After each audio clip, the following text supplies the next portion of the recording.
Hey there YouTube fans, AC Productions here, and today I'm going to be showing you on how to properly connect your Blue Ghozt Bluetooth controller. As you can see, there is a lot of things going on right here, but I'll show you how to set up everything. It's fairly simple. Now let me show you what I have here in front of me. So we got two halo rings, LED. We got the DC converter that's going to drop down the voltage in order to have this work properly. This is the Blue Ghozt Bluetooth controller. It has its cable for the inverter, and then we have our two splitters here. Now the reason, if you were to order this with if you're only going to be using it for two halo circles or two DRL strips. Unfortunately, I don't have the DRL strips to show you, but they're pretty much long LEDs.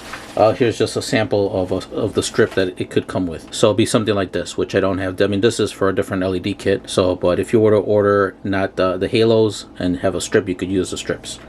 But for this video, I'll only be showing you for the halos. Like I was saying, if you were just to order for two halos, then you're not going to have these adapters. It would just be the two connectors on the controller. If you are planning to use 4 halos or 2 halos and 2 strips, then you would get the adapter, which will allow you to have 2 LEDs per channel, meaning each one of these are a channel. So you would have, you know, a splitter, one of these splitters for one channel and another splitter for the other channel. All right, so I'm going to show you on how to connect everything, and then we'll connect it to power. So let's get started. For this video, even though I have 2 here and I have 4 channels here, I do have 2 other halos, which will be a little bit on a different diameter size, which is right here. Now the ones that we have in front of us are 110 millimeters. These ones right here are 90 millimeters. And also with this type of LED kit, if you like the little dot look, keep it like this. But they also offer an option for you to get a halo ring, which I got right here. It's a frosted halo ring. As soon as we turn it on, I'll show you the differences between having this look and having this look on the halo rings. In this video, I'm going to show you on how to wire all 4, but mainly we're just going to use 2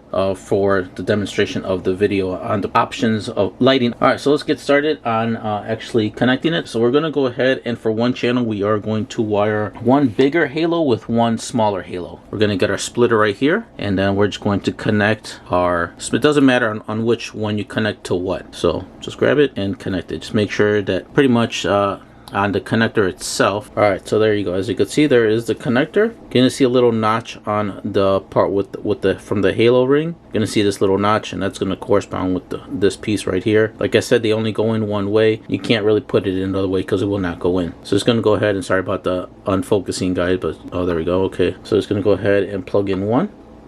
You're going to hear a little click, and then you'll know it's secure. Okay, and then I'm going to plug in the next halo, which is the bigger one, onto the other one.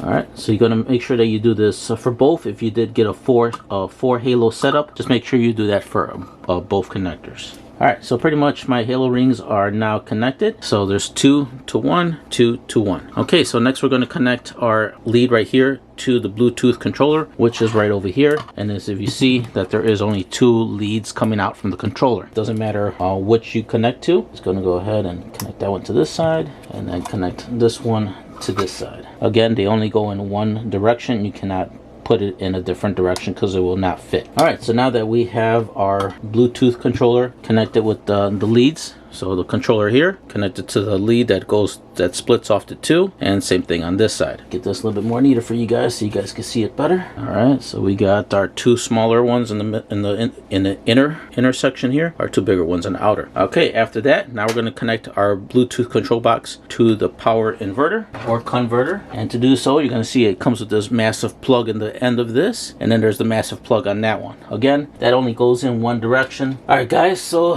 one of the malfunctions of doing live video is that the plug came off. That's okay. If this happens to you, I'm actually gonna unplug this and show you how to actually go ahead and plug this back in. But if it didn't, then what you would do is just grab this plug. Let me get the converter here. So here is the main big plug. So here's the main fat plug that would come from the converter box. Here's the plug from the inverter or the converter, the regulator. Just go ahead and you're just gonna go ahead and slide this in until you hear the click. You're gonna feel a little bit of a resistance pushing this in, just because it does have this weather proofing rubber strip on it, or circle thing, to make sure that this connector is waterproof, weatherproof, and everything. So just go ahead and push it in so you hear the click.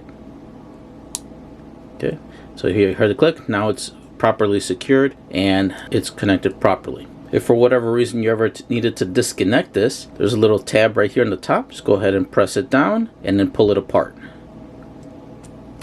and then it comes off. All right, guys, this part's not, well, wasn't planning to do this part because I didn't think it was going to happen, but therefore it happened. So now I'm going to show you on how to properly connect it. And as you can see, the power plug actually came apart from the Blue Ghozt controller. To actually connect this back, what we need to do is go ahead and flip the control box, and you're going to notice 4 screws. It'll be a star shape or Phillips screw. So we're going to have to go ahead and remove these 4 screws here, here, over here, and over here. So go ahead and remove 4 of those screws. Okay, now that we got the 4 screws taken out, let's go ahead and pop the back of this. And as you can see, it reveals everything that's inside. This particular Blue Ghozt controller, I always, when I'm ordering, always select pre-wire. Now the reason is because this bunch of wire is the part that they pre-wire for you, and this is going to come with having this is going to give you a lot of options with the Blue Ghozt controller. If you select non-pre-wire, it's going to be up to you on, you know, getting wire to actually connect to this area. So why not just spend the extra money and just get the bundle of wire that you're going to need, and it comes with plenty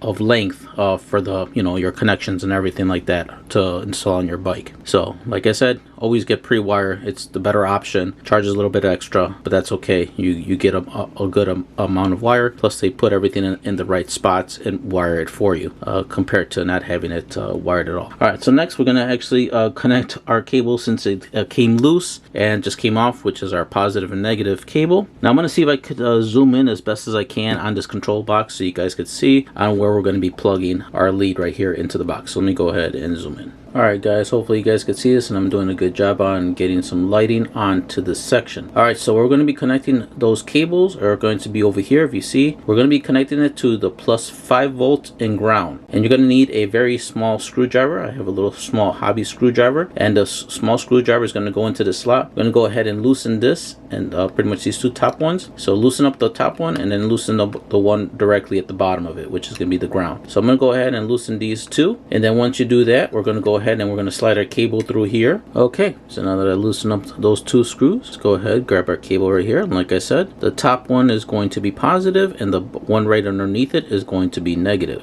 Not sure why my camera's having such a hard time to focus. All right, there we go. Okay, so now that we want to make sure that you put it into the little terminals, as you can see, just go ahead and slide it in. If you're having a hard time to slide in both, just go ahead and let's do one at a time. It might make things a little bit easier. So grab our red cable again right on the top, go ahead and slide it in all the way as much as you can. Once you do that, then go ahead and grab your small little screwdriver, and then go ahead and tighten up the screw for the positive. So I'm going to go ahead and do that, and you guys do the same if you need to do this on yours. You may not have to do it if the cable did not fall out. Okay, now that we got our positive cable in there, and I'm going to go ahead and be careful, and let's go ahead and put our negative cable. Might be a little tricky. Okay, now that we got a negative cable, just going to go ahead and do the same thing you did with the positive cable. Just go ahead and slide it into that little slot. So I'm going to go ahead and do this off camera just because the camera is kind of in my way. Alrighty guys, now we got the cables already set in place. You want to give it a good tug, just make sure, not an extreme tug, give it a little bit of a tug to make sure that they don't come out again. Now to really secure, if you want to go the extra mile like I'm going to do right now, actually, because I really don't want these cables to come out during installation, so I'm going to go ahead and put a little bit of shoe goo over here. Now let me show you the shoe goo that I'll be using, which is going to be this one, shoe goo black. So I'm going to go ahead and put a bit of shoe goo over here on this side. Therefore, once it dries, it's going to really hold these cables in place, and therefore they're not going to pop out ever again. All right, so now that you're already done with it, you could go ahead and we're going to put the cover back on, and let's go ahead and put those 4 screws back in place. Okay, now that we got the control box situated, next, and since I already had showed you about plugging in the bigger connector, I'm going to go ahead and do it anyway because I had disconnected it. So I'm just going to go ahead and plug it back in. Okay, so now that we got the whole system already set up, now next we're going to do is we're going to go ahead and plug this into power. Now when you're doing this on your bike, you know, just connect the leads, obviously red to positive, black to negative. But for this demonstration, I'm going to be using a portable battery pack or battery that I have over there. It's a 12 volt battery. So I'm going to go ahead and plug these terminals to my portable battery. So, but after you get all that plugged in, next we're going to be doing is you're going to go ahead and download the Blue Ghozt app. It's free. It doesn't cost anything. So if you have iPhone, go to the App Store. If you have a Android phone, go to your I'm not sure what they call it on the for the other phone, but just go to the App Store and download the Blue Ghozt app. Alrighty guys, that pretty much concludes the video on how to properly connect and wire up your Blue Ghozt Bluetooth controller. If you guys found this video helpful, please smash that like button. And don't forget, I'll have a little link up here at the top of the video. And also at the end of this video of this part 2, where I'll be showing you all the functions and how to, you know, fine-tune the light system. So don't forget to check out that video, which should be coming up next. If you want to skip and hurry up and get to that video, I'll have a little link up here at the top of the video. It should be coming up right here.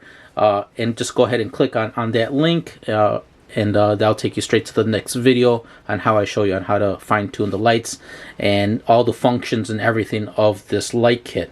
If you haven't yet subscribed, don't forget to subscribe. Hit that notification bell. That way you guys are up to date with my latest videos. If you know anyone else that had purchased this light kit and is having a hard time actually connecting everything, please share this video and the next video, for that matter, on this particular setup. Also, if you dislike this video, smash the dislike button. Let me know in the comments below of what you disliked about the video. That way I can improve on future videos. Also, I'll have a link in the description box below on where I purchased this particular LED kit, which I'll also have, besides the link below to purchase the kit, I'll have my discount code, which will give you a good discount on purchasing. Therefore, it'll save you some money. And if you haven't yet subscribed, don't forget to subscribe. That way you guys are up to date with my latest videos. And thank you for watching.